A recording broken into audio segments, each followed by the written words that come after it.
Bismillahirrahmanirrahim. Assalamu alaikum दोस्तों, welcome to the 39th episode of the quarantine show on a green team. और आज का show हमारे लिए बहुत ही ज़्यादा स्पेशल है, लेकिन सबसे पहले मैं चलूँगा अपने को होस्ट सुहेल खान की जानिब, जो तारुफ करवाएंगे हमारे आज के मेहमान का। सबसे पहले तो तमाम व्यूअर्स को अस्सलाम वालेकुम। आज जिस शख्सियत को हमने अपने प्रोग्राम में बुलाया है, इनकी एक बड़ी ज़बरदस्त जर्नी है और आज बहुत सारे लोगों को बहुत कुछ सीखने को मिलेगा इनकी जर्नी से।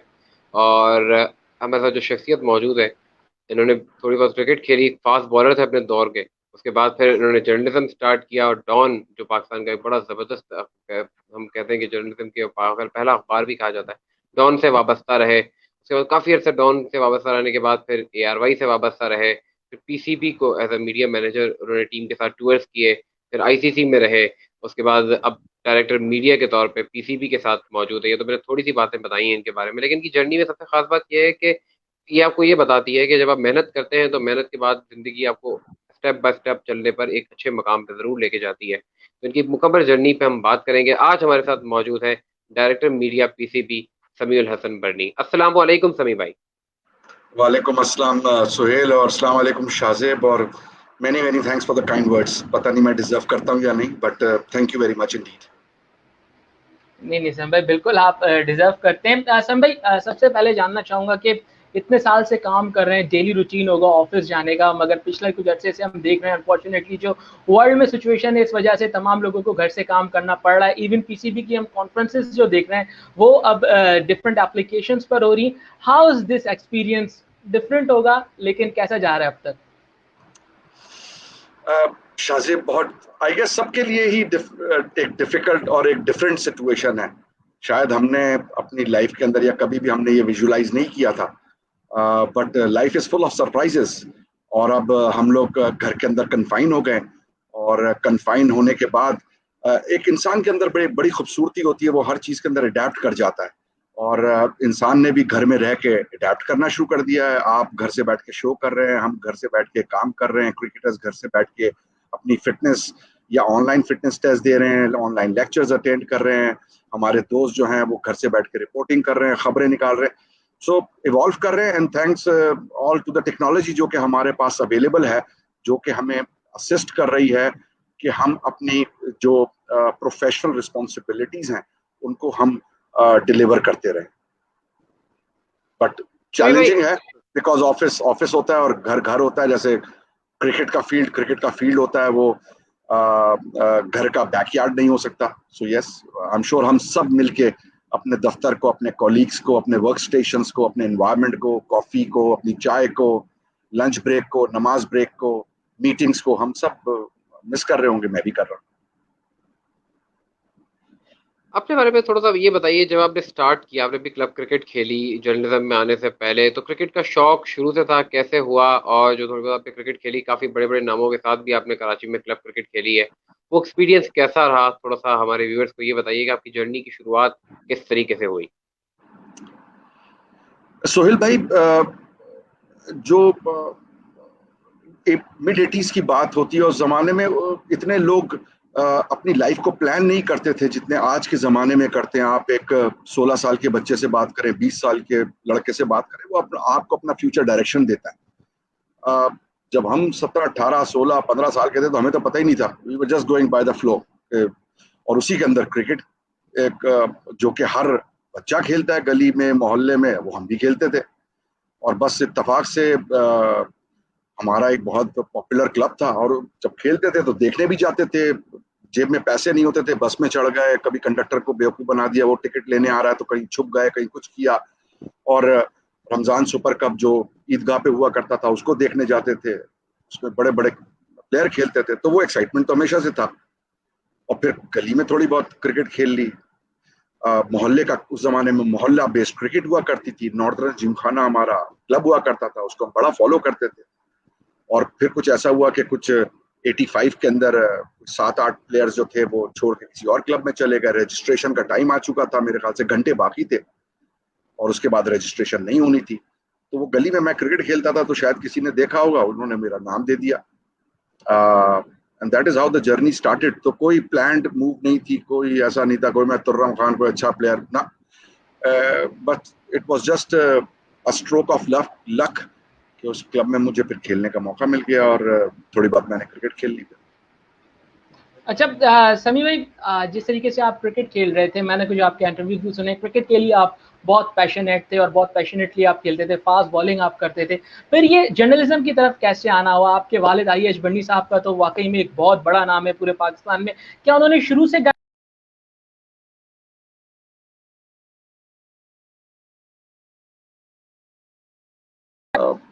17-18 साल का बच्चा जो होता है वो ये समझता है कि वो सब काम कर सकता है। मैं भी यही समझता था। मैं समझता था मुझसे अच्छा प्लेयर ही कोई नहीं है। मैं समझता था कि मैं अगर कुछ नहीं करूंगा तब भी मैं हर मैच में आउट करूंगा। बट ह्यूमन बॉडी और आपको लाइफ में सक्सेसेस ऐसे नहीं मिलते और कॉन्सिक्वेंटली इंजरी ब्रेकडाउन्स भी हुए। बट जो एक बड़ा सेटबैक हुआ वो ये हुआ कि वालिद मोहतरम मरहूम समझ रहे थे कि मैं क्रिकेट के ऊपर फोकस्ड हूँ, बट मैं क्रिकेट के ऊपर भी फोकस था और अपने दोस्तों के साथ भी बहुत टाइम गुजारा करता था। और एक दिन थोड़ी सी मेरी सरजनिश हो रही थी किसी बात के ऊपर और मैं झुक के अपने लेस बांधने लगा और मेरी जेब से सिगरेट का पैकेट गिर गया। और उस दिन अब्बू को रियलाइज हुआ कि मैं अपनी क्रिकेट से उस तरह सिंसियर नहीं हूँ जिस तरह मुझे होना चाहिए। पुराने लोग जो होते हैं वो बड़ी मुश्किलों से उन्होंने बड़े वक्त गुजारे होते हैं, तकलीफ थे, तो उनको जैसे आज हम अपनी यंगस्टर्स को बता सकते हैं अपने एक्सपीरियंसेस की बेसिस के ऊपर, उसी तरह मेरे वालिद साहब ने उस दिन रियलाइज कर लिया कि मैं क्रिकेट से पैशनेट नहीं हूँ और मैं वक्त गुजारी के लिए खेल रहा हूँ, मेरा कोई क्रिकेट में फ्यूचर नहीं है। लिटरली कान पकड़ा और डॉन अखबार ले गए। वो दूसरा स्ट्रोक ऑफ लक था कि वरना मुझसे कहीं ज्यादा इमेंसली टैलेंटेड, नॉलेजेबल, स्किल्ड लोग उस जमाने में यकीनी तौर पे होंगे। But being the son of Izharul Hasan Burney, I got an opportunity to walk into Harun House and that was the start of my journalistic career. Initially तो मुझे बिल्कुल वो प्रोफेशन पसंद था ही नहीं क्योंकि मेरी अब्बू से मुलाकात ही नहीं थी होती। स्कूल में, कॉलेज में जब वो दफ्तर से आते थे मैं सो रहा होता था और जब वो सो जाते थे, थोड़ा बड़ा हो गया, जब वो सो जाते थे तो दीवार कूद के नाइट मैच खेलने चले जाता था और उन फजर की नमाज पे उठते थे तो उससे पहले दीवार कूद के वापस आ जाया करता था। बट उनसे मुलाकात नहीं होती थी, तो I never like that profession. But as luck would be मैं उसमें आ गया और फिर अब्बू की निगरानी के अंदर रहा। डॉन में उस जमाने में मेरे ख्याल से बेहतरीन उस्ताद हुआ करते थे, बेहतरीन जर्नलिस्ट हुआ करते थे, बेहतरीन मेंटोर्स हुआ करते थे। उन्होंने हाथ थाम लिया और उन्होंने लाइफ की कुछ चीजें ऐसी बता दी कि बस उससे एडिक्शन हो गई और बस जर्नलिज्म का सफर इस तरह शुरू हो गया। So nothing planned, it just happened.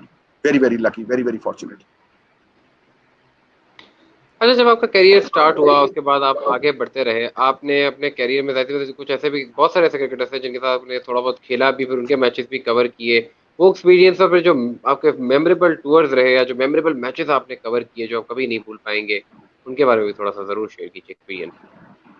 देखिए सोहेल भाई, एक फिलॉसफी लाइफ की मैंने ओवर द ईयर्स सीखी। और अगेन मैंने क्या सीखी, मुझे मेरे उस्तादों ने सिखाई, चाहे वो अली कबीर हो, अनीसुद्दीन खान हो, सुलेमान मीनाई साहब हो, माजिद खान साहब हो, और भी बहुत सारे मेरे उस्ताद थे, उन्होंने सिखाई। वो ये है कि कोई चीज, दीवानगी का होना हर चीज में बहुत जरूरी है। अगर आपके अंदर दीवानगी नहीं है किसी चीज को करने की तो जरूरी नहीं कि आपको सक्सेस मिले। और मुझे बिल्कुल पता था कि मैं एक बहुत ही एवरेज और ऑर्डिनरी सा आदमी, तो मुझे तो बहुत ही ज्यादा मेहनत करनी पड़ेगी। तो एक तो ये एलिमेंट हो गया कि मुझे बहुत ज्यादा मेहनत करनी पड़ी और मैंने की और मैंने उसको एंजॉय भी किया। और लकीली क्रिकेट में रहा तो शायद थोड़ा सा मुझे ये भी एडवांटेज रहा। बट फिर मेरे साथी वहीद खान, अनीस, मिर्जा इकबाल बेग्स, शाहिद हाशमीज, रशीद शकूर, माजिद भट्टीज, हम बड़े फॉर्चुनेट है कि मैं बड़ा फॉर्चुनेट है कि मैं उस एरा में आया जहां ये लोग थे। इन्होंने भी बहुत सहारा दिया। फिर उन क्रिकेटर्स के साथ ऑब्वियसली जो 22 गज की वो कहानी और एक क्रिकेटर का माइंडसेट और क्रिकेटर किस तरह अप्रोच कर रहा है, क्लब मैच डिफरेंट होता है, फर्स्ट क्लास मैच डिफरेंट होता है, इंटरनेशनल मैच बिल्कुल डिफरेंट होता है, तो वो एक सीखने को मिला। फिर उस जमाने में एडमिनिस्ट्रेटर्स बहुत अच्छे हुआ करते थे, उन्होंने भी हौसला दिया। तो it became a complete package कि सिर्फ टूर्स के ऊपर ही मैंने नहीं सीखा, मैंने डे टू डे रिपोर्टिंग के अंदर भी सीखा। मेरे स्पोर्ट्स एडिटर्स मुझे इतने अच्छे मिले जिन्होंने मुझे गाइड किया कि स्टोरी बनानी कैसे है, क्रिएट कैसे करनी है, फॉलो कैसे करनी है, लिखनी कैसे है, how do you have to cover all your bases, balance story लिखनी है, फैक्चुअल स्टोरी लिखनी है, you have to let the reader make that decision, do not influence the your reader, don't think your reader is a fool, always think your reader is more intelligent than you are. तो ये basics छोटे छोटे से philosophies दफ्तर के अंदर सीखे, घर के अंदर सीखे, शाहिद हाशमी, माजिद भट्टी, वहीद खान, इन लोगों से सीखे। थोड़ी बहुत क्रिकेट, मजीद अगर क्रिकेट में तो बहुत सीखने की जरूरत है। आज तक जो बड़े से बड़े प्लेयर है वो सीखने की बातें करते हैं, तो हम तो खैर किसी गिनती में है ही नहीं। बट उससे एक एडवांटेज ये हो गया कि टेस्ट मैच कैसे वो प्रिपेयर करते हैं या इंटरनेशनल मैच कैसे प्रिपेयर करते हैं। एज ए जर्नलिस्ट अगर आप क्या, मेरा सबसे मेमोरेबल टूर तो ऑब्वियसली 1999 का था, जब पाकिस्तान टीम 12 साल के बाद हिंदुस्तान गई, और पहला टेस्ट मैच चेन्नई का जो हम जीते, फिर दिल्ली का हम टेस्ट मैच हारे, और फिर हम कलकत्ता गए और कलकत्ता का हम टेस्ट मैच जीते। तो 99 का टूर बहुत ज़बरदस्त रहा। एज अ जर्नलिस्ट मेरा ख्याल है कि मैं बड़ा फॉर्चुनेट हूँ कि मुझे इतने अच्छे लोग मेरे अराउंड मेरे साथ रहे कि मुझे उन्होंने बहुत हेल्प किया, बहुत सिखाया। और अगर आपको अगर आपको अच्छे उस्ताद मिल जाएं, अगर आपको अच्छी कंपनी मिल जाए जो कि आपको ट्रैक के ऊपर रखे और आपको मोटिवेट करती रहे, तो फिर किस्मत आपका यकीनी साथ देती है, और किस्मत ने साथ दिया। अच्छा समी भाई, आपके वालिद जो है वो स्पोर्ट्स रिपोर्टिंग से वाबस्ता नहीं थे, उनका डिफरेंट शोबा था। आप स्पोर्ट्स रिपोर्टिंग की तरफ कैसे आए, और जो डॉन के साथ एक आपकी लॉन्ग एसोसिएशन रही, उस हवाले से मैं जरूर जानना चाहूंगा। देखिए, इजहारुल हसन बरनी साहब मेरे वालिद, एक तो मैं बड़ा फॉर्चुनेट हूँ कि मैं उनका बेटा, और मेरी वालदा एजुकेशनिस्ट थी, तो घर में एक बहुत ही स्ट्रांग पढ़ाई का एक वो था। बट आपने डॉन की बात की, तो उन्होंने हिजरत की थी अपने छोटे बहन भाइयों को लेकर 1948 में, वो पाकिस्तान आए थे, और फिर वो स्ट्रगलर थे, और बड़ी मेहनत से उन्होंने जो भी मुकाम कमाया वो कमाया था। तो उन्होंने भी 1956 से as a sports reporter Dawn में आगाज किया था, और 1.5-2 साल के बाद फिर वो स्विच कर गए थे सिटी रिपोर्टिंग साइट के ऊपर। जब वो मेरा कान पकड़ के लेके डॉन अखबार के दफ्तर में मुझे लेकर गए अप्रैल 1988 के अंदर, तो मैं 3 महीने तो उनके साथ काम करता रहा, बेसिक्स सीखता रहा। उन्होंने मुझे स्निपेट्स और ये छोटी छोटी चीज़ों के ऊपर लगाया हुआ था, just to give a feel कि जर्नलिज्म होती क्या है। और 3 महीने के बाद एक दिन इत्तेफाक से उनका मूड अच्छा था, और उनको गुस्सा बहुत आता था, और वो परफेक्शनिस्ट थे, और वो हर चीज़ के अंदर खूबसूरती चाहते थे। जैसा आदमी कहाँ से खूबसूरती लेकर आ सकता था, तो वो गुस्सा उनको दफ्तर में भी आता था। फिर वो मुझे चूंकि लेके जाते थे और लेकर आते थे, तो गाड़ी के अंदर भी मुझे डांट पड़ती थी, फिर मुझे घर के अंदर भी डांट पड़ती थी। तो वो खासी मेरी ग्रिलिंग होती थी। और एक दिन इत्तेफाक ऐसा था कि मूड उनका अच्छा था, मेरे ख्याल से पाकिस्तान टीम कहीं जीत गई थी, सो ही वॉज हैप्पी। शारजा में कहीं मैच जीती पाकिस्तान टीम, तो उनका मूड बड़ा अच्छा था, वो क्रिकेट बड़ा फॉलो करते थे। और मैंने उस दिन उनसे कहा कि देखिए जी, बात यह कि ठीक है, जर्नलिज्म में आप मुझे लाना चाहते हो, मैं आ भी गया हूँ इत्तेफाक से, और I am enjoying working in journalism, but not with you. मैं स्पोर्ट्समैन हूँ, एथलीट हूँ, आप मुझे स्पोर्ट्स डेस्क के ऊपर शिफ्ट करवा सकते हैं तो करवा दें। और उनको शायद ये बात क्लिक हो गई। उन्होंने हलीम अहमद मरहूम से बात की। हलीम अहमद मरहूम अब्बू के बहुत दोस्त थे, one of the Pioneers of sports journalism, जिनके नाम के ऊपर कराची का प्रेस बॉक्स भी है। और उन्होंने फिर उन्होंने मुझे मौका दिया, ना सिर्फ मौका दिया बल्कि उन्होंने मुझे सिखाया, बताया, अंग्रेजी सिखाई, अंग्रेजी लिखाई। That is how the journey started. तो मैं अब्बू से डर के स्पोर्ट्स में आया, और फिर वहाँ मुझे बहुत ही ज़बरदस्त किस्म के उस्ताद मिले, और जिन्होंने मुझे बहुत कुछ सिखाया। और जो भी आज अगर मैं जो भी कुछ हूँ, वो मैं अपनी वजह से नहीं हूँ, मैं उन उस्तादों की वजह से। सुहेल भाई, आपसे इजाजत लेके एक क्वेश्चन मैं यहीं पे ऐड करना चाहूंगा कि 1999 का जो कंट्रोवर्शियल टूर था पाकिस्तान और इंडिया का, वहां पर अगर हम देखें तो पाकिस्तान ने टेस्ट मैच भी जीता, लेकिन उसके बाद कुछ साम भी छोड़ दिए गए थे, कुछ थ्रेड्स भी थे पाकिस्तान टीम को। How was the experience? आप थे वहां पर, शायद आपके साथ वहीद खान मौजूद थे, वहीद खान से भी हमने पूछा था। आप थोड़ा सा बताइएगा कैसा एक्सपीरियंस है इतने सारे इंडियंस के बीच में, पाकिस्तानी रिपोर्टर्स? बड़ा एक इंटरेस्टिंग एक्सपीरियंस। और वहीद ने तो मुझसे पहले टूर किए हुए थे, क्योंकि वो क्रिकेट से पहले हॉकी भी करता था, ओलंपिक्स भी किए हुए थे, क्रिकेट के टूर्स भी किए थे, तो उसका एक्सपीरियंस ट्रैवल का बहुत ज्यादा था। मेरा इतना एक्सपीरियंस नहीं था, मेरा शायद पहला दूसरा ही तीसरा टूर होगा। बट जब हम जा रहे थे तो वो शिव सेना की मुख्तलिफ स्टोरियां पढ़ते थे कि उन्होंने पिच खोद दी है, सिक्योरिटी गार्ड्स आ गए, ग्वालियर में कोबरे छोड़ दिए हैं, स्नेक चार्मर्स को बुलाया जा रहा है, गन टॉटिंग कमांडोज हैं, ये है वो है, तो बहुत सारी चीजें छप रही थी। और फिर उस बैकग्राउंड के अंदर हम चेन्नई पहुंचे, और चेन्नई जब पहुंचे तो मैं और वहीद खान 50-60 इंडियन जर्नलिस्टों के साथ बाहर बंद हो गए, क्योंकि मीडिया को उन्होंने अंदर नहीं आने दिया और इंडियन मीडिया बहुत नाराज हो गया उसके ऊपर। तो वो एक अजीब सिचुएशन क्रिएट हुई। बट बहरहाल वो टेस्ट मैच खत्म हुआ। हम दिल्ली आए, दिल्ली में बहुत ही शदीद सर्दी थी, तो वो दिल्ली का टेस्ट मैच सर्दी के अंदर कवर किया। ऑब्वियसली उसके अंदर अनिल कुंबले ने सेकंड इनिंग्स के अंदर 10 आउट किए, और फिर हम कलकत्ता गए। तो हर बहुत ही एक डिफिकल्ट टूर था। बट एक चीज जो सीखने को मिली वो ये थी कि वहां पर भी हमारे ही जैसे लोग हैं।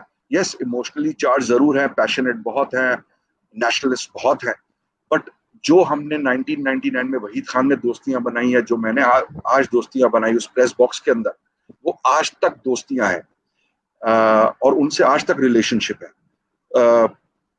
पीपल टू पीपल कांटेक्ट एक हुआ, तो उसमें बहुत सारी और भी स्टोरीज हुए, बट वो किसी और दिन के लिए। बट वो बड़ा मजे का टूर था, बहुत आई ओपनर था। रिलेशनशिप्स बने, दोस्तियां बनी, ताल्लुकात बने। और फिर जब वो जर्नलिस्ट 2004 में आए इंडियन टीम के साथ, तो दोस्तियां और ताल्लुकात में मजीद इजाफा हुआ। और फिर जब मेरी जर्नी आगे चली, तो वो फिर जो 99 के जो मेरे रिलेशनशिप्स बने हुए थे, वो फिर मेरे साथ चलते चले गए, और आज तक वो रिलेशनशिप्स बने हुए।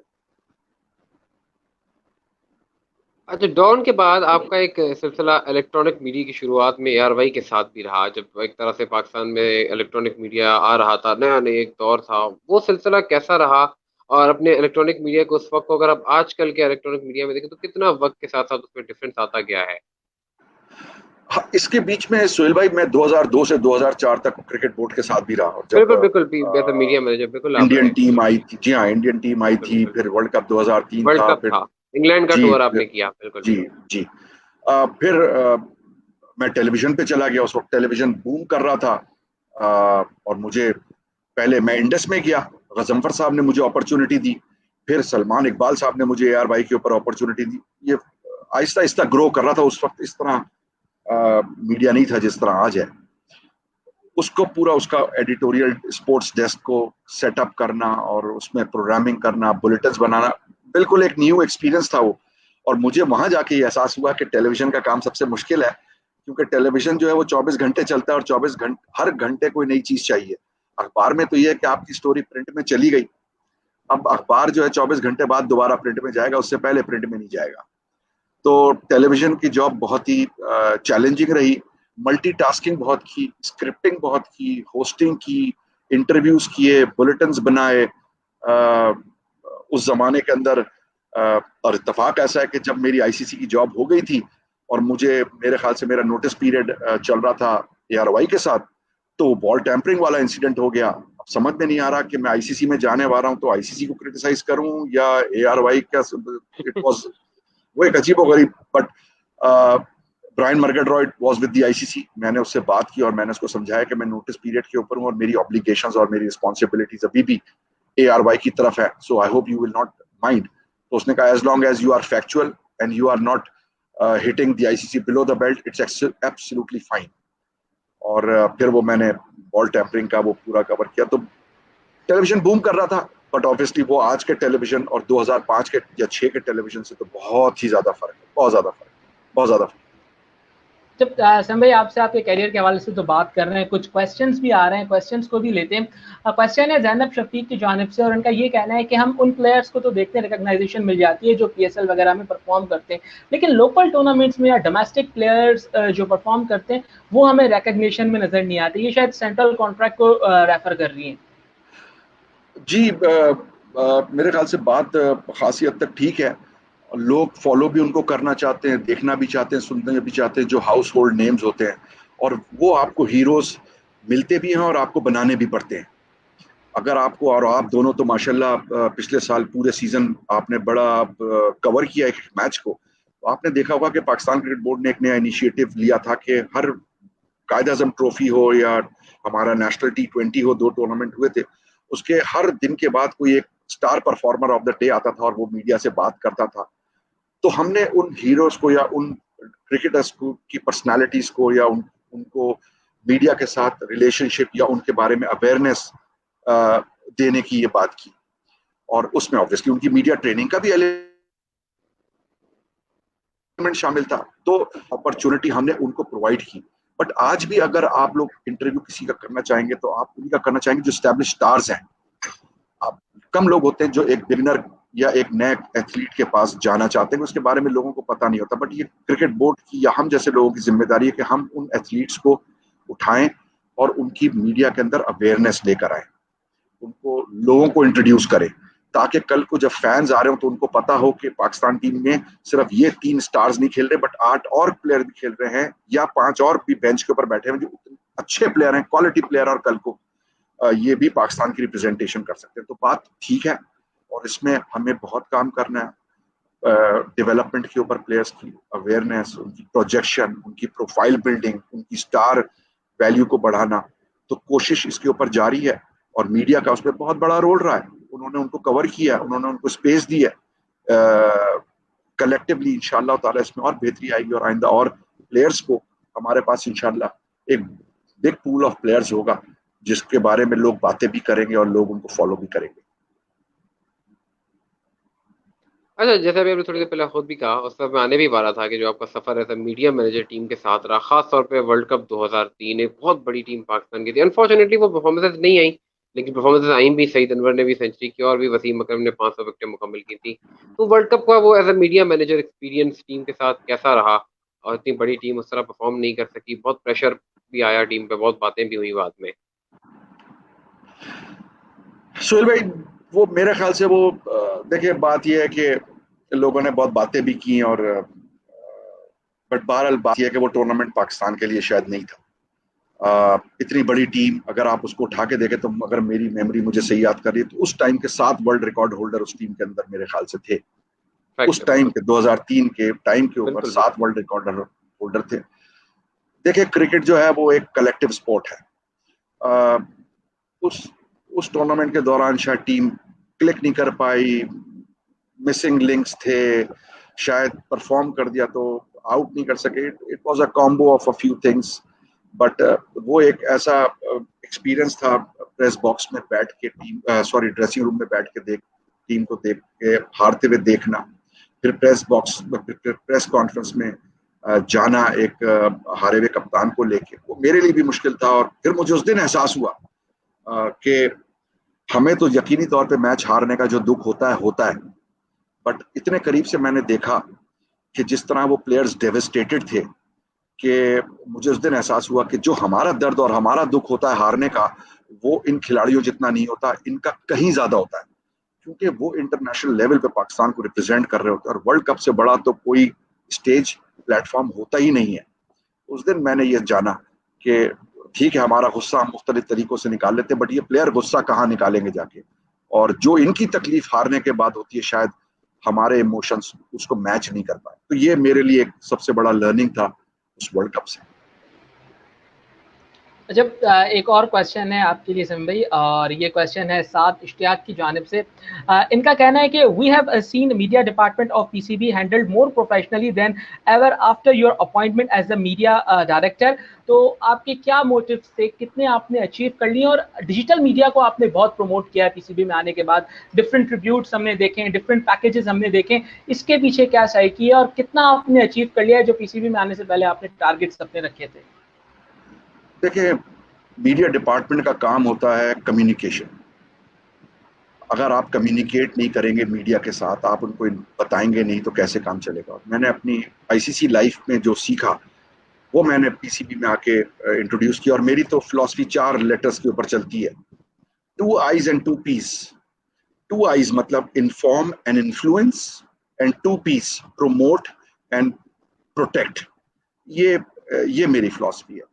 इसीलिए मैंने जितना कंटेंट में, और इसमें मेरा कोई कंट्रीब्यूशन नहीं है, बिलीव यू मी, मैंने तो सिर्फ guidelines the, but I am very fortunate. और फिर मेरी लक उसमें आ जाती है कि दोस्त अच्छे मिले तो उन्होंने मुझे सहारा दिया, टीम अच्छी मिल गई, उन्होंने मुझे और सहारा दे दिया। तो वो इब्राहिम हो या एहसन हो, इमाद हो या रजा हो, काशिफ हो या अजलान हो, ऑन हो या शकील हो, बाबरी हो या नगमा हो, ये वो इतनी जबरदस्त टीम है कि उन्होंने मेरे उस विजन को बहुत हेल्प किया। तो हमने सिर्फ अपना अपना जो एक्टिविटीज हमारे हो रहे थे जो अननोटिस चले जाते थे या लोगों को पता नहीं चलता था, हमने सिर्फ उनको प्रमोट किया, हाईलाइट किया, सोशल मीडिया के ऊपर डाला, हमने फैन एंगेजमेंट अपना बढ़ाया, हमने बिहाइंड द सीन स्टोरीज के ऊपर फोकस करना शुरू किया, हमने लोगों को ये बताना शुरू किया कि प्लेयर्स क्या सोचते हैं, क्या करते हैं, क्या कहते हैं, क्या खाते हैं, किस तरह प्रिपेयर करते हैं, पाकिस्तान टीम बाहर जा रही होती है तो क्या हो रहा।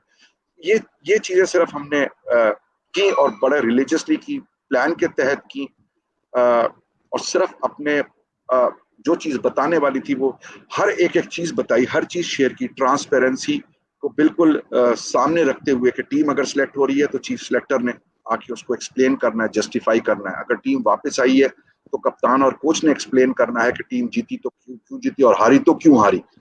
तो बेसिकली कॉम्स के अंदर हमने यही 2 eyes 2 P's, inform, influence, promote, protect, यही फिलॉसफी लेके बस मीडिया, कॉम्स और डिजिटल के ऊपर हम काम कर रहे हैं। और इसमें ऑब्वियसली मीडिया ने रिलेशनशिप, कॉन्फिडेंस, ट्रस्ट बहुत बेहतर है। लोग बात करते हैं, जर्नलिस्ट पूछते हैं, बिल्कुल जो उनको लिखना होता है, they are within their rights to write whatever they want to write. वो हमारे माउथ पीस नहीं है, वो बिल्कुल उन्होंने अपने हिसाब से कॉपी लिखनी है, बट उनको एक ट्रस्ट और कॉन्फिडेंस आ गया इन लोगों की वजह से कि लिखने से पहले वो चीज पूछ लेते हैं और उस हिसाब से फिर वो रिपोर्टिंग कर लेते हैं। So it's just about promoting your initiatives. Bottom line is, if the PCB is not going to promote itself, who will?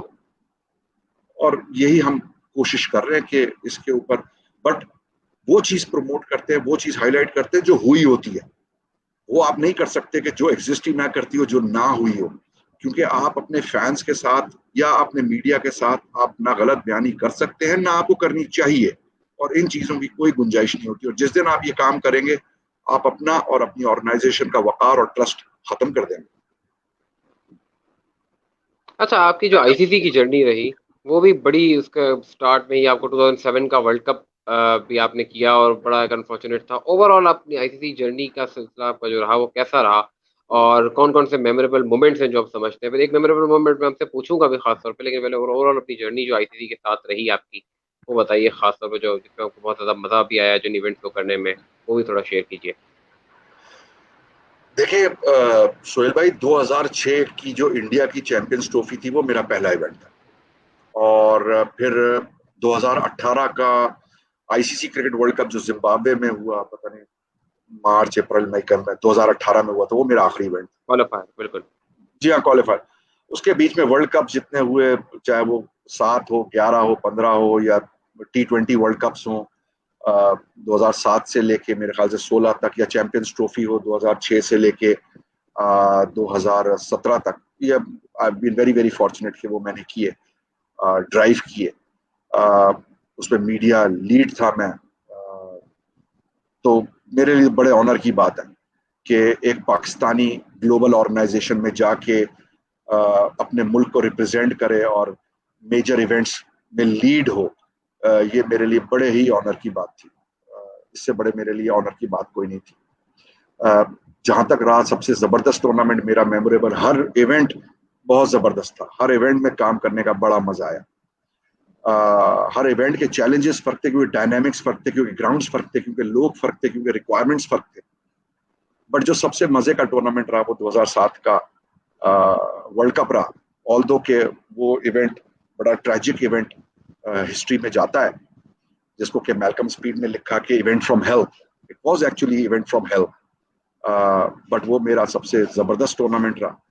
और अगर 2007 के वर्ल्ड कप के ऊपर रहते हैं तो, और क्यों मैल्कम ने एन इवेंट फ्रॉम हेल लिखा, बहुत तेजी से बता देता हूँ। अनफॉर्चुनेटली बॉब की डेथ हो गई। इंडिया पाकिस्तान का जो मैच था, जो जब टिकट सेल पर आए तो सबसे पहला जो टिकट सोल्ड आउट हुआ वो इंडिया पाकिस्तान का मैच था। दोनों टीमें सेकंड राउंड में नहीं पहुंची और वो मैच बन गया आयरलैंड और बांग्लादेश का। टिकट प्राइसेस ज्यादा हो गए, एम्प्टी स्टेडियम हो गए। इंडिया पाकिस्तान नहीं पहुंचा तो फैंस भी नहीं आए। और उसके बाद अगर और कोई चीज गलत होनी थी तो फाइनल में बैड लाइट का रूल गलत की इंटरप्रिटेशन हो गई, तो बेल्स उठ गए, परफॉर्मर्स आ गए, फिर उन सबको बाहर निकाला गया, फिर वो ओवर खत्म हुआ, फिर वो फाइनल डिसाइड हुआ। तो ये भी बारबेडोस के अंदर हुआ। और अगर ये सब चीजें काफी नहीं थी तो फाइनल के अगले दिन आईसीसी की प्रेस कॉन्फ्रेंस हुई जिसमें डेविड रिचर्डसन और मैल्कम स्पीड थे, और लाइव प्रेस कॉन्फ्रेंस के अंदर बैकड्रॉप ऑलमोस्ट मैल्कम के ऊपर गिर गया। तो आप बताएं कि उस इवेंट के अंदर क्या चीज अच्छी हुई, हर चीज ही गलत होती चली गई। बट इसके बावजूद भी वेस्ट इंडीज मेरा 2007 का जो इवेंट था वो सबसे जबरदस्त इवेंट था, मैं अभी भी उसको बहुत याद करता हूँ। अब उसी के साथ कनेक्ट कर देता हूँ। जी जी सॉरी, जी जी जी, नहीं आप कनेक्ट करें। उसी के साथ मैं थोड़ा सा कनेक्ट कर देता हूँ कि जर्नलिज्म और आईसीसी के साथ रह के मुझे इतना काम और दोस्तों से मिलना और सीखने का और एक्सपोजर हर चीज हुई। बट ये जो मुझे करने को काम मिला वो ये था, इंजमाम उल हक की ट्रिपल सेंचुरी लाहौर में अगेंस्ट न्यूजीलैंड, फिर अनिल कुंबले की 10 विकेटें दिल्ली में, फिर जब मैं आईसीसी के साथ चला गया तो हर्षल गिब्स के 6 छक्के नेदरलैंड्स के खिलाफ, फिर T20 वर्ल्ड कप 2007 डरबन में युवराज सिंह के 6 छक्के स्टुअर्ट ब्रॉड को, दोनों वेन्यूज के ऊपर, चाहे वो सेंट किट्स हो हर्षल गिब्स के लिए या डरबन हो युवराज सिंह के लिए, मैं दोनों वेन्यूज के ऊपर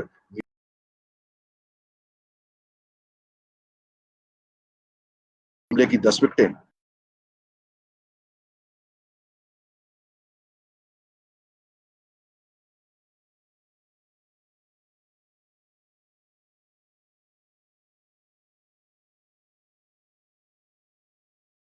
के 13 successful years, then what made you to come back to Pakistan? Because decision इतना आसान तो नहीं रहा होगा, इतने साल आपने दुबई में गुजारे, आईसीसी में गुजारे, फिर पाकिस्तान आना, यहाँ की पॉलिटिक्स का भी सबको पता है, यहाँ पे जिस तरीके की हैंडलिंग होती है सब आपको पता है क्योंकि आप पहले भी काम कर चुके हैं। सो बेसिकली ये जर्नी कैसे हुई फिर वापस आने की? देखिए, मिड 90s के अंदर मैंने अपना अपना एक तहिया कर लिया था, क्योंकि मेरे वालिद साहब का माशाल्लाह इतना नाम था और आज भी है, और जिन लोगों के साथ मैंने काम किया हुआ था वो पिलर्स थे, और उन्होंने वो चीजें कोई आसानी से अचीव नहीं की थी। और अगर आप उन लोगों को देखें तो आज भी उनके नाम लोग इज्जत से लेते हैं, चाहे वो मीनाई साहब हों या लतीफ जाफरी हों या रेहान सिद्दीकी हों या अली कबीर हों या फारूक मजहर हों, और भी बहुत सारे नाम। तो सिर्फ मेरी कोशिश ये थी कि जब तो all good must come to an end, एक दिन मेरा भी टाइम खत्म होना है, मेरी भी लाइफ खत्म होनी है। सो सिर्फ कोशिश मेरी ये थी कि जब मेरी लाइफ खत्म हो तो मुझे कोई लोग याद रखें कि एक आदमी था जिसने काम किया था डॉन अखबार में, और उसने शायद अली कबीर या हलीम अहमद या मीनाई साहब जैसे या आइज बर्नी जैसे लेवल का काम नहीं किया, बट बेहतर अच्छा काम किया। तो ये मैंने मिड 90s में अपने लिए एक ऑब्जेक्टिव और ये टारगेट सेट कर दिया था, और फिर उसमें दीवानगी की हद तक काम किया। वहीद खान से बहुत चैलेंजेस और बहुत कंपटीशन रहा, और उसने भी मुझे बहुत मदद दी, और माजिद भट्टी की भी गाइडेंस रही उसके अंदर। और फिर जब मैं ये आईसीसी लेकर चला गया तो फिर वहां पर भी मैंने उसी तरह काम किया, क्योंकि एक पाकिस्तानी, एक गोरा एनवायरनमेंट के अंदर, एक फॉरेन एनवायरनमेंट के अंदर जहां पाकिस्तानी इतने नहीं थे, वहां अपने आप को एस्टेब्लिश करना और अपने आप को मनवाना, उसके लिए भी उतनी ही मेहनत की। और जूनियर लेवल से फिर मैं हाईएस्ट लेवल के ऊपर पहुंचा। और जब 2018 में उस वक्त एक अपॉर्चुनिटी आई, क्योंकि बाय दैट टाइम देखिए, आप एक काम करते हैं, आप सीलिंग तक पहुंचने की कोशिश करते हैं। मैं सीलिंग तक पहुंच गया था। अगर मैं सेल्फिश अप्रोच के साथ काम करता तो हाँ, मैं आज भी दुबई में रह रहा होता, मेरे बच्चे भी बहुत कंफर्टेबल लाइफ गुजार रहे होते। बट जो मेरी मिड 90s की फिलॉसफी थी वो शायद मैं अचीव नहीं कर पाता, क्योंकि दुबई की नौकरी भी तो कभी ना कभी तो खत्म होनी थी। तो कितने लोग मुझे याद करते हैं कि समीन आपका कोई आदमी था जिसने जर्नलिज्म की थी या पाकिस्तान में काम किया था। तो वो sense of achievement, sense of accomplishment लेके मैं आया। Obviously it was not an easy decision, मुश्किल डिसीजन था। बच्चे छोटे थे, बच्चे वहां थे, अपने आप को मनवाया था, प्रोसेस ड्रिवन ऑर्गेनाइजेशन थी। आप you are not always looking over your shoulder के मेरे साथ क्या होना है, बट देखें, दिस इज माई बैकयार्ड, ये मेरी टर्फ है, ये सारे मीडिया के लोग, ये सब मेरे हैं। और अगर मुझे काम आता है तो मुझे इनके अंदर भी अपना लोहा मनवाना चाहिए, और अगर मुझे काम नहीं आता तो फिर आई वॉज जस्ट फॉर्चुनेट कि मैंने आईसीसी के अंदर काम कर लिया या डॉन में काम कर लिया। तो ये बस चैलेंज लेकर आया हूँ, यही कोशिश करता रहूंगा उसी तरीके से। हर रोज मुझे सक्सेस नहीं होगी, but I been very very fortunate कि मेरे दोस्तों ने, मेरे साथियों ने, मेरे लोगों ने मुझे बड़ा हेल्प किया हुआ है। आप जैसे लोगों ने इज्जत दी भी है। जो आपने लिखना होता है वो आप लिखते हैं, बिल्कुल बिल्कुल लिखना चाहिए, बट रिस्पेक्ट थोड़ी बहुत बिल्कुल वो देते हैं। बस कोशिश ये है कि अगर sense of accomplishment, sense of achievement की वजह से सिर्फ यहाँ आया हूँ। और ये भी मुझे पता है कि ये कोई परमानेंट चीज तो है नहीं, ये भी एक दिन खत्म होने वाली है। जब भी खत्म होगी मैं कोशिश ये करूंगा कि जब मैं जाऊं तो मैं कोई लेगेसी छोड़ के जाऊं, ताकि हिस्ट्री में कम से कम एक थोड़ा बहुत, जैसे जर्नलिज्म में मामूली सा नाम है, वैसे ही मामूली सा क्रिकेट बोर्ड के अंदर भी नाम रह जाए। बिकॉज लोग आएंगे और जाएंगे, क्रिकेट बोर्ड वहीं रहेगा। क्रिकेट बोर्ड हमेशा वहीं रहेगा, सिर्फ लोग आएंगे और जाएंगे। बट आप जैसे लोग या और सीनियर लोग अगर ये कहेंगे कि समी आया था, थोड़ा बहुत उसने काम किया, मेरे लिए वही बहुत बड़ा एक ट्रिब्यूट होगा मेरे लिए। तो ये उसकी लॉन्ग एंड शॉर्ट है। अच्छा समी, last few question from you, क्योंकि लोग भी कुछ सवाल पूछ रहे हैं। फैजान लाखानी की तरफ से क्वेश्चन है कि आस्क समी भाई, what's his advice to youngsters who opt for sports journalism and did Pakistani journalist cause any trouble for him while in ICC? दूसरा हिस्सा सवाल का जरा दोबारा पढ़ दें। वो कह रहे हैं कि did any Pakistani journalist cause any trouble for you while you were in ICC? नहीं, पहले दूसरे हिस्से का सवाल का जवाब देता हूँ। नहीं, सब लोगों ने मेरी बड़ी रिस्पेक्ट की और बड़ा मुझे लुक आफ्टर किया। और मेरे लिए बड़ी बायस फख्र ये बात थी कि मैं अपने पाकिस्तानी जर्नलिस्टों का ज्यादा ख्याल रख पाता था आईसीसी इवेंट्स के अंदर। मैंने दुनिया के बाकी जर्नलिस्टों का भी ख्याल किया, but I always had the soft corner for my people, क्योंकि at the end of the day ये मेरी टेरिटरी के, ये मेरे लोग थे। तो मैंने कोशिश की कि मैं उनको ज्यादा लुक आफ्टर करूँ। उन्होंने मेरी बहुत रिस्पेक्ट की, बहुत हेल्प किया, और आज तक करते हैं। तो मुझे उन्होंने किसी में से किसी ने कोई तंग नहीं किया। जहां तक बात रही जो न्यू जर्नलिस्ट या एस्पिरेंट्स हैं, मैं तो वही बात बता सकता हूँ जो मुझे मेरे वालिद साहब ने बताई थी, या मरहूम अहमद अली खान ने मुझे बताई थी, जो कि डॉन के one of the best editors I have worked with, या हलीम अहमद और अली कबीर जैसे लोगों ने सिखाया। Read a lot, write a lot, और don't think you know more than your reader. हमेशा अपने रीडर को रिस्पेक्ट दें और अपने व्यूअर को रिस्पेक्ट दें, और उसको ये एहसास दिलाएं कि तुम्हें मुझसे ज्यादा पता है। तो read a lot, write a lot का होना बहुत जरूरी है। दीवानगी अगर नहीं है तो कोई चीज आप, ये आपने पैरामीटर्स आपने अपने खुद सेट करने होते हैं कि you want to be a mediocre journalist, या you want to excel, you want to be on top of the line journal। ये सब आपने अपनी प्रायोरिटीज खुद सेट करने होते हैं, और जब आप वो प्रायोरिटी सेट करते हैं तो उसके हिसाब से फिर आपको उसकी प्राइस देनी पड़ती है। और अगर आपने अपनी प्रायोरिटी रखी है कि I want to be one of the very best, then there is a price, और उसकी प्राइस ये, read a lot, write a lot, don't speculate, don't always trust your memories, always reflect. आज के जमाने के अंदर तो it's everything is on the button. तो फैक्चुअल लिखें, करेक्ट लिखें, पॉजिटिव लिखें, क्रिटिसिज्म करें, बिल्कुल करें, within your rights. Criticism नहीं होगा तो माशरे में कभी बेहतरी नहीं आएगी। But there is a fine line between criticism and character assassination. ऐसा काम करें कि जब आप जर्नलिज्म छोड़ के किसी और प्रोफेशन में जाएं तो आपके दोस्त वो रहें। अब जैसे मैं था, मैंने जर्नलिज्म की, मैंने सख्त कॉपियां भी लिखी, बट जो जमाने के क्रिकेटर्स या उस जमाने के एडमिनिस्ट्रेटर से, उनसे मेरी आज तक बहुत ही रिस्पेक्ट के ताल्लुकात हैं। बिल्कुल, आपने सही कहा। तो एक सवाल मैं जरूर पूछना चाहूंगा आपसे। वैसे तो आईसीसी की हम बात कर चुके हैं, एक इंसिडेंट आपने और बड़ा, वैसे तो बहुत सारी चीजें, इवेंट्स आपने किए, लेकिन आप हरभजन और एंड्रयू साइमंड्स वाले मामले को भी आपने बहुत करीब से देखा है। बड़ा एक मतलब क्रिकेट में इस तरह की चीजें भी हुई हैं, जो आप तो खैर वहां बड़ा मौजूद थे, उस चीज को आपने किस तरह से हैंडल किया? क्योंकि उसने क्रिकेट वर्ल्ड को एक तरह से हिला के रख दिया था उस मामले ने, जो सिडनी में उस टेस्ट मैच के दौरान जो कुछ हुआ, बल्कि वो पूरा टेस्ट मैच एक तरह से ऐसा हो गया था।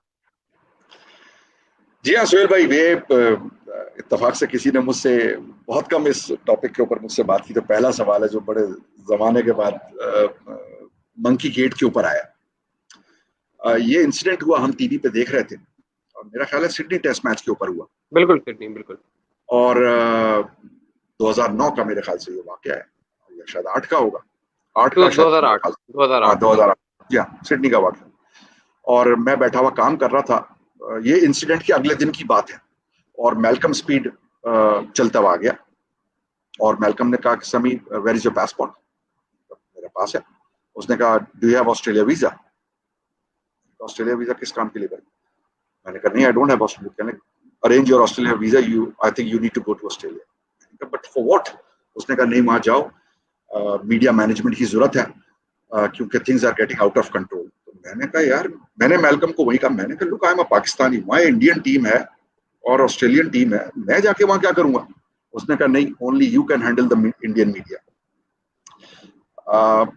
तो मैंने फिर ऑस्ट्रेलियन वीजे के लिए कुछ भाग दौड़ करने की कोशिश की, कोई सक्सेस हुई नहीं। ऑस्ट्रेलिया में उससे पहले गया नहीं था, तो वो एक एक्साइटमेंट भी था कि यार ऑस्ट्रेलिया जाना है। तो फिर मैंने जाकिर को फोन किया लाहौर में कि जाकिर ये हो गया, कैन यू प्लीज हेल्प? तो जाकिर ने मुझे विदिन, पता नहीं उसने कैसे किया, बट विदिन 5 आवर्स उसने मेरे लिए वीजा अरेंज करवा दिया दुबई के अंदर, और वीजा लेके मैं पहुंच गया, मेरे ख्याल से पर्थ, थर्ड टेस्ट मैच शायद पर्थ में था, और पर्थ पहुंच गया। और वहां पर फिर जस्टिस जॉन हैंसन उसकी हियरिंग कर रहे थे, उनके साथ इंटरेक्शन, और वो पूरा कोर्ट, और फिर वहां पर बैठ के टेस्टिमनीज, और फिर वहां सचिन तेंदुलकर बाहर बैठ के अपनी टेस्टिमनी देने का इंतजार कर रहा है, और उसके साथ में बैठ के बातें कर रहा हूँ, और फिर अंदर कोर्ट में किस तरह प्रोसीडिंग्स, और हाँ, ये सारा एक बिल्कुल एक अजीब एक्सपीरियंस। फिर बाहर जाओ तो मीडिया आपसे पूछ रहा है ऑलराइट क्या होने वाला है। और फिर वहां पर एक मुझे बहुत ही अच्छा कॉम्प्लीमेंट सिड मोंगा ने दिया, वो मैं कभी नहीं भूलता, कभी किताब लिखूंगा तो वो भी उसमें मेंशन करूंगा। सिड से बात हो रही थी और कुछ 15-20 जर्नलिस्ट आसपास मेरे खड़े हुए, तो उन्होंने कहा क्या हुआ यार अंदर? मैंने कहा नहीं मुझे नहीं पता। तो सिड ने कहा चलो यार सब वापस चलो, इसलिए कि अब कुछ नहीं मिलने वाला। तो किसी ने कहा क्यों? कहने यार देखो, अगर समी ने नहीं बताया इसका मतलब है वो किसी को नहीं बताएगा, इसका मतलब है कोई किसी के पास एक्सक्लूसिव नहीं हो सकती। और उस दिन मुझे ये अच्छा लगा कि लोग मुझे ट्रस्ट करते हैं कि I am not someone who leaks information. किसी को कोई अगर आपको ये क्रेडिट कर दे कि आप अमानत, क्योंकि खबर मेरे लिए पीसीबी में मैं काम कर रहा हूँ तो एक्सेस टू इन्फॉर्मेशन है, और अगर मेरे पास एक्सेस टू इन्फॉर्मेशन है तो मुझे उसकी अमानत करनी है, मुझे उसको प्रोटेक्ट करना है। तो सिड मोंगा ने वहां ये कहा कि इसका मतलब ये कि अगर यहाँ कुछ नहीं बता रहा, इसका मतलब है किसी को भी कुछ नहीं बताएगा, इसका मतलब है कल कुछ नहीं छपेगा, इसलिए लेट्स गो होम। तो वो फिर नशिश बर्खास्त हो गई। But it was quite an experience, बड़ा अजीब और गरीब किस्म का वहाँ माहौल था। जहाज तैयार था, इंडियन टीम वापस जाने को तैयार थी।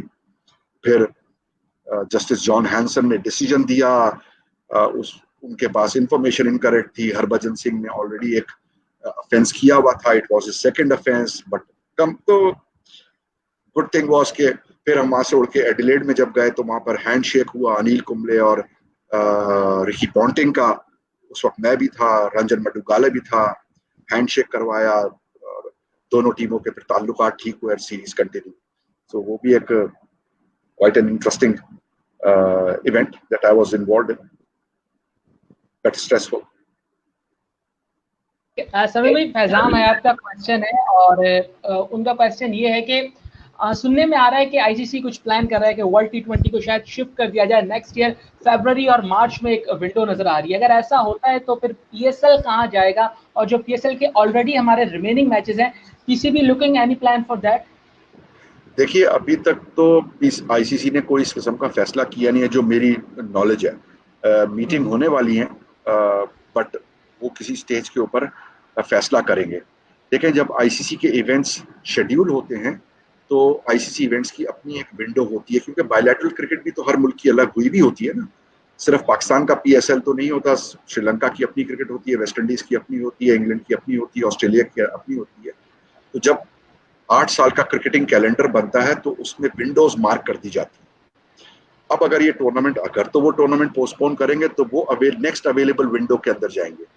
बट PSL अपने टाइम पर ही होगा। PSL फरवरी मार्च में शेड्यूल्ड है 2021 में, और उसमें तो किसी किस्म की कोई चेंज हो ही नहीं सकती, कोई सवाल ही नहीं है। अब अगर तो ऑस्ट्रेलिया वाला इवेंट पोस्टपोन होता है तो आईसीसी को ये देखना है कि फिर वो इवेंट किस टाइम के ऊपर स्केड्यूल करना है, और वो देखते हुए कि टीमों की कोई क्रिकेट अफेक्ट तो नहीं हो रही, क्योंकि एक तो बायलैटरल क्रिकेट होती है, उसके साथ कमर्शियल सारे मुल्कों के कमर्शियल एग्रीमेंट्स अटैच्ड हुए होते हैं, तो ये तो मुल्कों के लिए बड़ा शदीद नुकसान हो जाएगा। तो PSL अपने टाइम पर होगी, कोई चेंज नहीं होगा, वही फरवरी मार्च का टाइम जो है वो ईयर मार्क है अगले साल के लिए, और उसी में होगा। अच्छा, क्विकली बस दो आंसर्स आपसे चाहूंगा, फिर सुहेल भाई लास्ट कमेंट्स आपसे लेंगे। माम अलीशा का कमेंट है कि since international cricket has revived in Pakistan but this unfortunate situation of covid has interrupted many plans, so how do you see it has effected Pakistan cricket, what are the future plans regarding this, और England के लिए जो planning हो रही है Pakistan team की, इस हवाले से भी कोई क्विक अपडेट दे दें। देखिए, पिछला जो सीजन अभी खत्म हुआ है 1920 वाला जो सीजन है, इसमें हम बड़े फॉर्चुनेट हैं। हम देखें कि हमारे अचीवमेंट्स क्या हैं। हमारे अचीवमेंट्स ये हैं कि हमारी टेस्ट क्रिकेट वापस आई, हमारे FTP कमिटमेंट्स श्रीलंका और बांग्लादेश ने पूरे किए, ऑल्दो के बांग्लादेश का एक test match world test championship का बाकी है। आप देखें कि PSL के 30 मैच हो गए, बदकिस्मती से 4 मैच रह गए। ये वो अचीवमेंट्स हैं जो पाकिस्तान क्रिकेट के हैं, कि पूरी क्रिकेट वापस आना और MCC का आना फरवरी के महीने के अंदर, ये कितना पॉजिटिव मैसेज गया क्रिकेट के हवाले से, सेफ्टी एंड सिक्योरिटी के हवाले से, पाकिस्तान की रेपुटेशन के हवाले से। हमारा जो नेक्स्ट सीजन शुरू होना है 2021 का सीजन जो है वो सितंबर में शुरू होना है, और जो पहली टीम हमारे यहाँ आनी है वो नवंबर में आनी है, जिम्बाब्वे की, जिसने 3 ODI और 3 2020 खेल। तो अभी तक तो नवंबर में हमारे पास थोड़ा बहुत टाइम है, बट अभी से हम तैयारी शुरू कर रहे हैं कि हमारी डोमेस्टिक क्रिकेट हमने कब से शुरू करनी है। इसके ऊपर बहुत सारा काम करना है, क्योंकि ये एक बड़ी अनप्रेसिडेंटेड सिचुएशन है, ये ऑर्डिनरी सिचुएशन नहीं है। इसमें आपने प्लेयर्स की हेल्थ एंड सेफ्टी को प्रायोरिटी दे के जो भी स्ट्रेटेजी या प्लानिंग करनी है वो करनी है। बात आई जी जी जी जी जी जी जहां तक इंग्लैंड का है, फ्राइडे को ECB और PCB की इनिशियल डिस्कशंस हो गए। ECB ने अपने प्लान्स PCB के साथ शेयर कर लिए हैं। PCB खासी हद तक उन प्लान्स के साथ कन्विंस्ड है। अब मजीद जो फाइनलाइजेशन होना है शेड्यूल के हवाले से, या टीम को क्या सपोर्ट मिलेगी, कैसे रखा जाएगा, कब रखा जाएगा, कहाँ रखा जाएगा, और जो SOPs होंगे वो ECB मजीद हमसे शेयर करेगा, और उसके बाद उस दौरे को हतमी शक्ल दी जाएगी। बट उससे पहले मेरे ख्याल से ECB को बरतानिया की गवर्नमेंट से परमिशन लेनी है, और मेरे ख्याल से हमें भी अपनी गवर्नमेंट से अप्रूवल्स लेने हैं।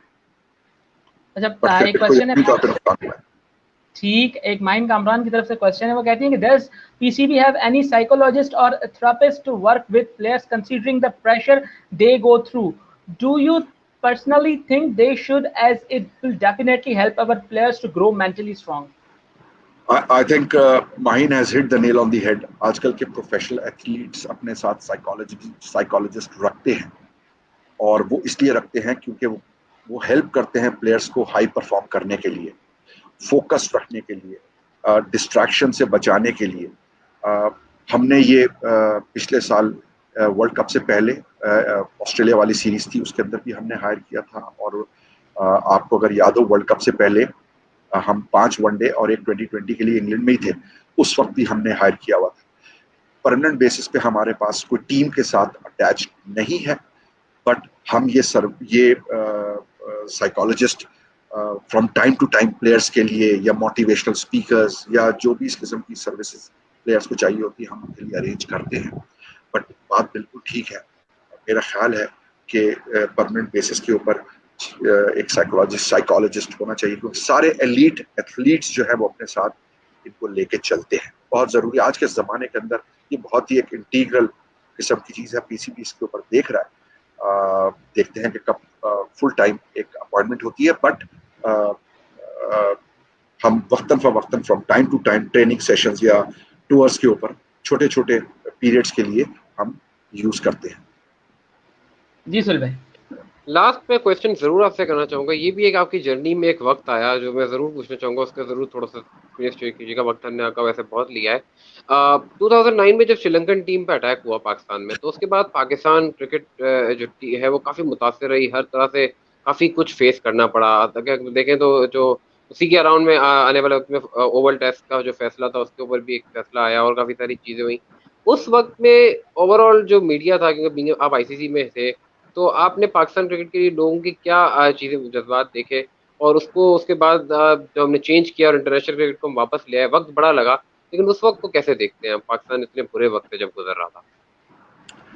देखिए, जब वो अनफॉर्चुनेट वक्त इंसिडेंट हुआ 2009 वाला, मैं सिडनी में था विमेंस वर्ल्ड कप के हवाले से, और वक्त टाइम डिफरेंस था 7 घंटे या 6 घंटे सिडनी आगे था, तो मुझे नहीं पता था कि क्या हुआ, क्योंकि मैं तो काम कर रहा था और मेरा कोलीग है जेम्स फिट्जजेरल्ड, हम दोनों ने आईसीसी में साथ ज्वाइन किया था। आज वो वाडा का मीडिया मैनेजर है कनाडा के अंदर।